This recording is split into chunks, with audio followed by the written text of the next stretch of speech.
Okay, I'm just gonna make a really quick video that kind of explains my process with my sourdough starter.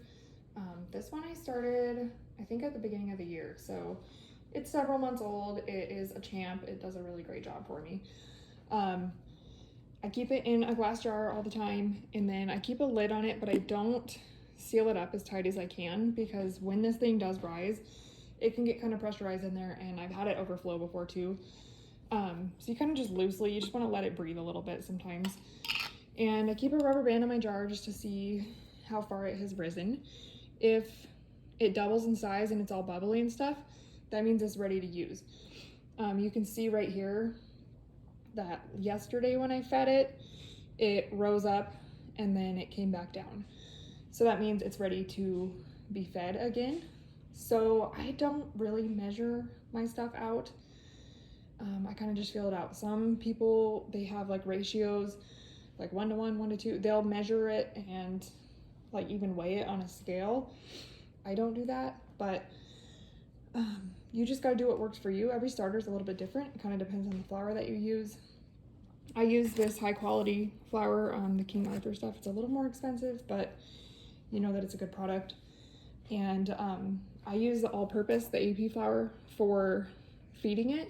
And then I use bread flour for certain recipes. And basically, so this needs to be discarded. So if I don't discard it, it's going to become an unmanageable amount of starter because once I add in extra flour, extra water to feed this, it's going to double to whatever amount this is going to be fed to. And then I'm going to need a bigger jar and it's just going to become unmanageable. So you usually discard about half. So I'll move my rubber band down and kind of eyeball it.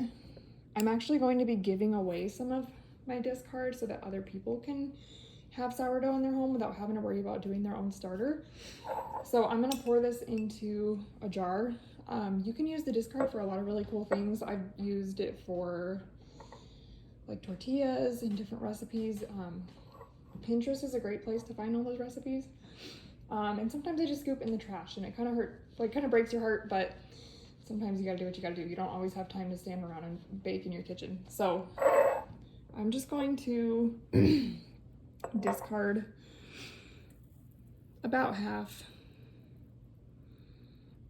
And then I'll kind of have to hold it up to the light to see where I'm at here.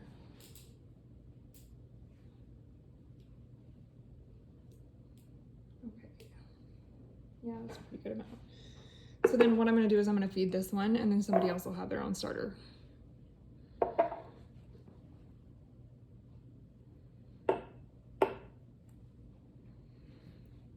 And I've been pretty lucky with mine. I've discarded like way more than I wanted to and it still just bounces back. It's been really awesome. So it's really forgiving. So I'm gonna do some flour and I'm gonna make a mess. But that's all right. And like I said, I kind of just eyeball it. So I left like what I thought was maybe a cup of starter left in there. And then, so I'm gonna do like roughly a cup of flour. And then this is just filtered water and it's like room temp. It's not cold, not too hot, because you don't wanna shock your starter. So then I kind of just stir it. I do less water to start with because it's always easy to add more, but you can't always take it away. You can always add more flour, but basically,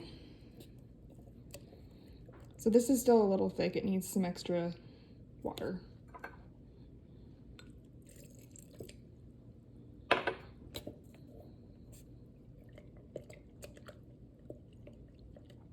And a lot of people deal with like half the amount of starter that this is.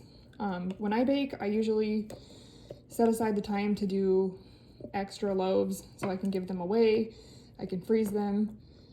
And we eat a lot of bread because it's really good. So I try to bake several loaves at once when I'm getting all of this stuff out and making a mess in the kitchen. So you kind of want it to be like the consistency of a pancake batter. I would say that's good. It's not too terribly runny. You might have some chunks. It'll work itself out. It's all good. Like I said, I have no idea what I'm doing, and this starter has been super forgiving for me. So, I'm gonna move my rubber band up to where it's at, and then that way I can see throughout the day as it's doubled or as it's risen, if it's doubled in size.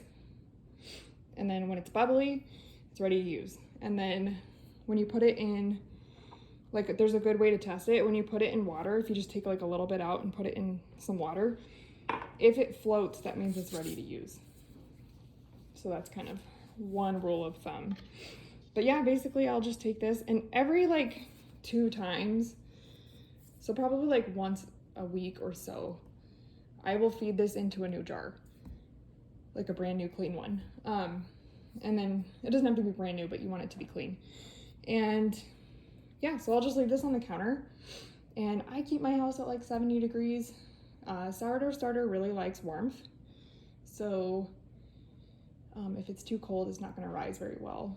And yeah, I'll just kind of leave it there and then eyeball it to see if it's ready. I bake all of my stuff, like I'll start it at night, so then it has time to rise overnight. And like in the summer, we keep our house really cold at night, so I've been having to put my stuff in the garage, and it likes to be like at least over 70 degrees. So you kind of have to pay attention to that, but I'll send you some recipes. And then if you know you're not gonna bake for a couple weeks, because sometimes I'll go weeks without having time to do anything, you can put it in the fridge and it will kind of stay there, like it won't rise, and it won't need fed like every single day. And I've gone like 2 weeks probably without feeding it on accident, and I was like, oh, for sure I killed it. I know I did. And I'll pull it out of the fridge and it'll have like a layer of stuff on the top. I think that's called hooch. I don't know why that's called that, but it kind of smells really strong. Like it'll almost have like an alcohol type smell.